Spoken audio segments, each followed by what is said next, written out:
Hello and welcome to Ask Auto गुरु।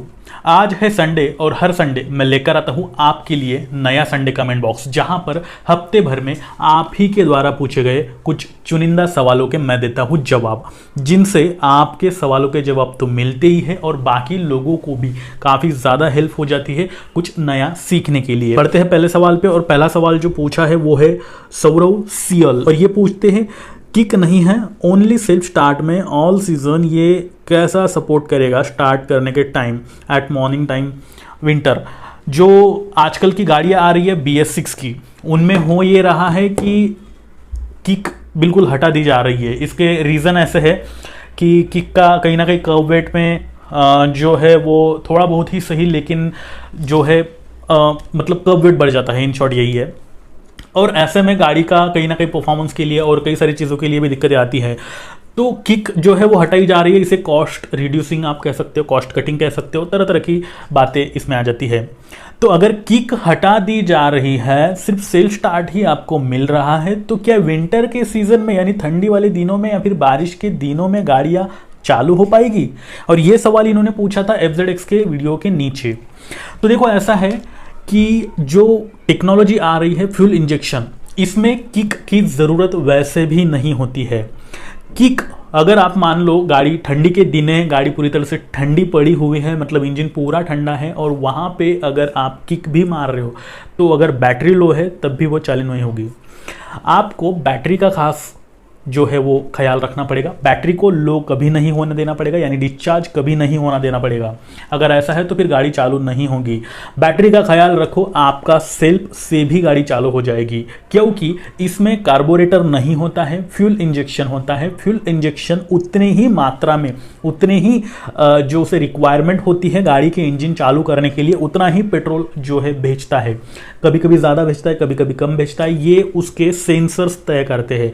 जिस वजह से आपकी गाड़ी ठंडी हो, गर्मी हो, बारिश हो, जो भी रीज़न हो, जो भी सीजन हो, गाड़ी को कभी भी प्रॉब्लम नहीं आता है if your battery is fully charged. Otherwise फिर दिक्कत तो आनी ही है, बैटरी अगर डिस्चार्ज है तो।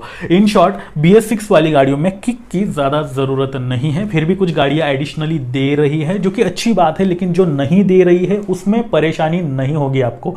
तो इस चीज़ के लिए do not worry about it. तो ऐसा है। बढ़ते हैं आगे। धनंजय लाइके, माय गॉड धनंजय भाई, बहुत दिनों बाद आपकी कमेंट आई है और मैं शुक्रिया करना चाहूँगा आपको।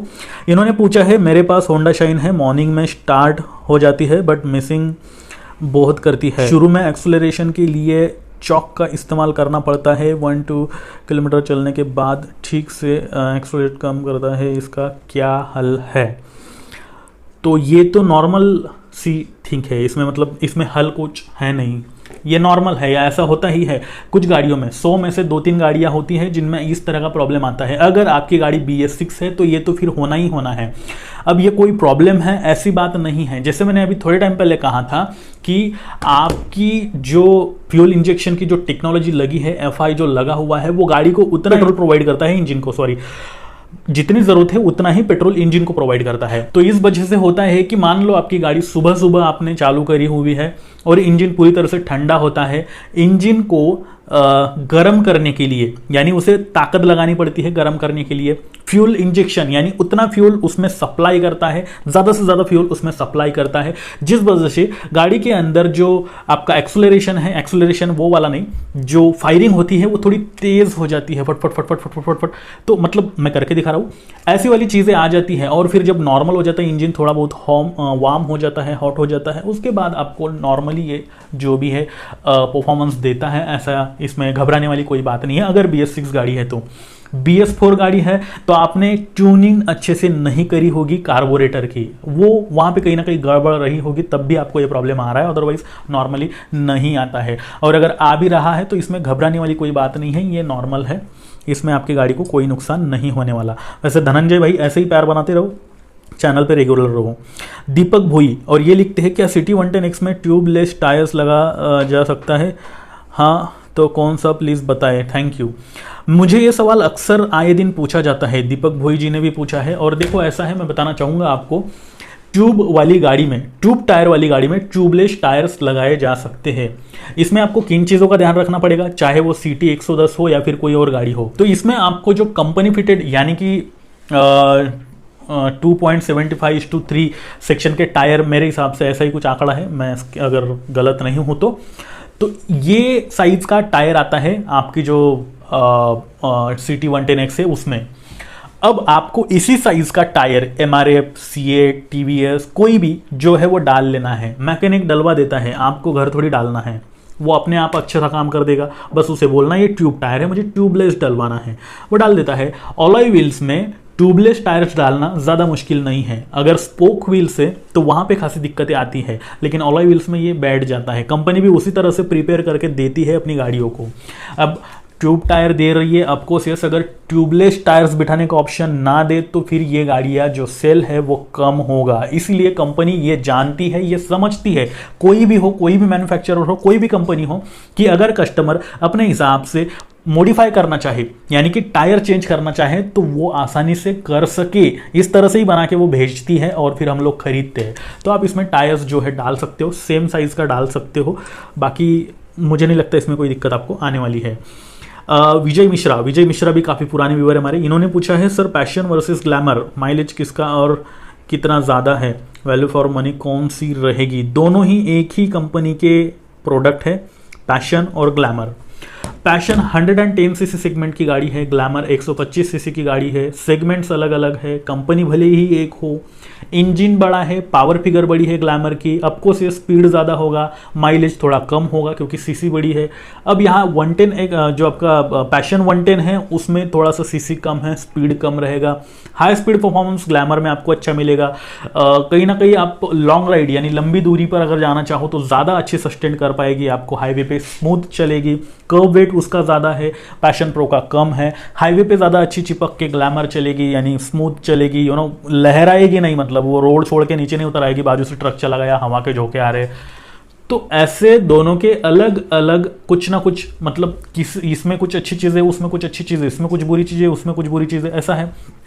इन शॉर्ट ये है, ज़्यादा माइलेज तो आपको पैशन में ही मिल पाएगा, ग्लैमर में नहीं मिल पाएगा किसी भी सूरत में, क्योंकि वो 110 सीसी की गाड़ी है और ये 125 सीसी की गाड़ी है।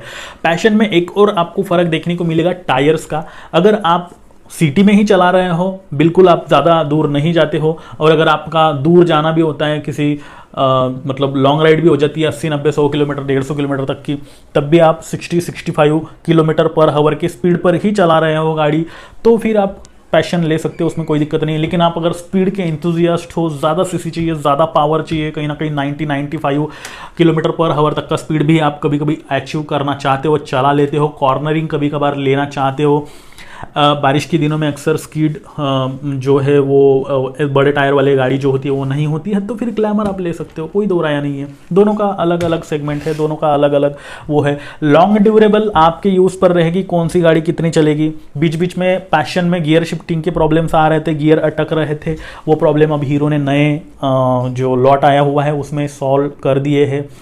इसके अलावा आप सिटी यूज़ के लिए उसे यूज़ कर सकते हो, बाकी कोई दिक्कत नहीं है, दोनों ही गाड़ियाँ बेस्ट है। लॉन्ग यूज़ जैसे मैंने कहा, लंबे समय के लिए कौन सी गाड़ियाँ चलेगी तो वो आपके यूज़ पे डिपेंड करता है। किसी को गाड़ी देना नहीं यार, कोई मांगता है मतलब अपना ही है, उसका यूज़ कैसा है पता है हमें, अच्छे से चलाता है, रिसेंट चलाता है, दे दो गाड़ी। अगर कोई ऐसा है जिसे हम जानते ही नहीं है, फिर गाड़ी ले रहा है और फिर वो इधर उधर भगा रहा है, दूसरे का माल समझ के उसे किसी भी तरह से रगड़ रहा है, तो फिर गाड़ी तो ख़राब होनी ही है। रही हमारी बात, मतलब जो खुद ओनर है गाड़ी का आप हो, तो ऐसे में आपको भी संभल कर उसे चलाना चाहिए। शुरू शुरू में डबल सीट नहीं बिठाना चाहिए, शुरू शुरू में ज़्यादा रेव नहीं करना चाहिए, बहुत ही ज़्यादा स्पीड में नहीं भगानी चाहिए। गाड़ी को कोई दिक्कत नहीं होती है, लेकिन बाद में इंजन के स्पेयर पार्ट कहीं ना कहीं ज़्यादा घिस जाते हैं, वेयर एंड टेयर बहुत ज़्यादा हो जाती है, जिस वजह से प्रॉब्लम्स आना शुरू हो जाती है। फिर आप लोग कहते हो कि मेरा तो इतने इतने किलोमीटर के बाद ही इंजन खुल गया, उतने किलोमीटर के बाद माइलेज ही नहीं मिल रहा है, बिल्कुल मतलब तरह तरह के प्रॉब्लम्स आना शुरू हो जाते हैं। तो फिर ये वाली दिक्कतें आपको आनी शुरू हो जाती है, जिस वजह से आपका जो लॉन्ग टाइम तक गाड़ी का सस्टेन रहने वाली थी वो नहीं रहती है। तो ये सारी चीज़ें हैं। बढ़ते हैं आगे। आरटेक स्टूडियो ये लिखते हैं, मेरी बाइक है SP 125, इसमें टायर 80-100 है, तो क्या मैं इसमें 90-100 लगवा सकता हूँ? अगर लगवाता हूँ तो माइलेज में फ़र्क आएगा? ये आरटेक स्टूडियो और बाकी जितने लोग हैं, मतलब मैंने इस सवाल का जवाब जहाँ तक मुझे याद है 5 से 6 बार 8 बार तो भी मैं दे ही चुका रहूँगा। इस सवाल को आए दिन पूछा जाता है और मेरे लगभग 3 से 4 संडे कमेंट बॉक्स ऐसे गए हैं जिनमें मैंने इसी पर्टिकुलर सवाल का जवाब दिया है। फिर भी मैंने आज इस क्वेश्चन को पिक किया हुआ है, उठाया हुआ है। क्यों? क्योंकि वापस से मैं बताना चाहूँगा, आप लोग ज़्यादा कंफ्यूज ना हो, आप लोग समझ लो और बार बार एक ही सवाल पूछने में कोई फ़ायदा नहीं है। आप वीडियोस देखा करो, मेरी सारे सवालों के जवाब आपको मिल जाएंगे। कुछ दिनों बाद तो ये संडे कमेंट बॉक्स भी मैं बंद करने वाला हूँ, क्योंकि सारे सवालों के जवाब आपको मेरे हर एक वीडियो में मिल जाते हैं, डेप्थ में समझाता हूँ मैं। तो चलो वो अलग बात है, लेकिन सवाल ये है कि क्या बड़ा टायर लगाने से माइलेज में कोई फ़र्क पड़ेगा? जी हाँ, बिल्कुल पड़ेगा। क्यों पड़ेगा? टेक्निकली समझते हैं, प्रैक्टिकली समझते हैं। टायर आपका पतला है, रियर वाला पतला टायर रहेगा तो उसका जो सरफेस है, मान लो फॉर एग्जांपल अगर मैं ये मोबाइल लूँ, ये है छोटा टायर, पतला टायर, यानी ये रोड पे इस तरह से आएगा और फिर ये घूमेगा। तो इसका बस इतना ही पोर्शन मेरे इस हाथ में यानी इस रोड पे चिपक रहा है और ये पतला है। तो क्या होगा कि इसे मूव करने के लिए इंजन को कम पावर जनरेट करनी पड़ेगी। कम पावर जनरेट करनी पड़ेगी, ऑब्वियसली फ्यूल भी कम कंजम्पशन होगा। फ्यूल कम कंजम्पशन होगा तो माइलेज आपको ज़्यादा मिलेगा। अब अगर यही मैं यहाँ पे, ये रोड है मान लो, टायर का सरफेस है पूरा, ये मोटा टायर है, ये रोड है, इस पर मैंने ऐसा रखा, अब ये इस तरह से घूमेगा। इसके मुकाबले यानी ये पतले के मुकाबले ये जो मोटा है, इसका ज़्यादा सरफेस रोड पे आ रहा है, दबाव बढ़ रहा है रोड पे, टायर का भी प्रेशर बढ़ रहा है। इस बढ़े हुए प्रेशर को मूव करने के लिए इंजन को ज़्यादा पावर जनरेट करनी पड़ेगी। ज़्यादा पावर जनरेट करनी पड़ेगी तो आपको इसमें फ्यूल भी ज़्यादा जाएगा, मतलब आपको माइलेज कम मिलेगा। सिंपल सी बात है। अब बड़े टायर का सिर्फ माइलेज से रिलेटेड फ़र्क है ऐसा नहीं है। तो आपको जो इंजन की कैपेसिटी है, मतलब मान लो आपने बड़ा टायर लगा दिया, जो जिस साइज़ का आपने टायर बताया है उसके शुरू में कोई दिक्कत आपको नहीं आने वाली, अच्छा खासा परफॉर्मेंस मिलेगा। लेकिन फ्यूचर में 4-5 साल बाद दिक्कतें हाँ भाई आएगी ही, आ ही जाएगी, क्योंकि कंपनी फिटेड जो मिलता है वो ना, मतलब वो बिल्कुल उन्होंने ट्राइड एंड टेस्टेड करी हुई चीज़ें आपको दी हुई होती हैं। उसमें अगर आप चेंज कर देते हो कुछ तो वो अपनी रिस्क पर चेंज करना पड़ता है। कंपनी कभी भी रिकमेंड नहीं करती है कि आप इसे बदलकर वो डाल दो, वो करके ये कर दो। कुछ केसेस में किया जाता है लेकिन पर्टिकुलर टायर के केसेस में नहीं किया जाता। तो जो टायर्स आपको कंपनी थ्रू मिल रहे हैं वही चलाओ, उसमें कोई परेशानी नहीं है। आप ज़्यादा स्पीड मत चलाओ, पैनिक ब्रेकिंग मत लगाओ, माइलेज इफिशिएंट गाड़ी के हिसाब से उसे बनाया गया है। आप ज़्यादा कॉर्नरिंग मत करो, छोटी बड़ी चीज़ों का ध्यान रखो, आपको दिक्कतें नहीं आने वाली। और अगर टायर चेंज करने वाले हो तो फिर इंजन की स्मूथनेस खत्म हो जाती है, चेन्स पॉकेट में दिक्कतें आने लग जाती है, कभी कभी गियर शिफ्टिंग्स में भी प्रॉब्लम आनी शुरू हो जाएगी आपको इन फ्यूचर। तरह तरह के प्रॉब्लम्स उसमें देखने को मिल सकते हैं। तो आप अगर चेंज करना चाहते हो तो इन सभी चीज़ों को माइंड में लेकर चेंज करें, अदरवाइज मत करें। माइलेज का मैंने बता दिया है। तो ये है, इनके अलावा ये जो मैंने बताया, इन सभी के अलावा कुछ और क्वेश्चंस है आपके तो कमेंट में जाकर पूछ सकते हो। और अगर आपने अभी भी मुझे इंस्टा, ट्विटर, फेसबुक पर फॉलो नहीं कर रखा है तो वहां पर जाकर आप मुझे फॉलो करके आपकी दुविधाएं पूछ सकते हो, जिनकी लिंक मैंने नीचे डिस्क्रिप्शन में दे रखी है। और अब मैं चेतन पाटिल लेता हूँ आपसे विदा और फिर से मिलता हूँ ऐसे ही किसी नए इंटरेस्टिंग वीडियो के साथ। तब तक के लिए नमस्कार।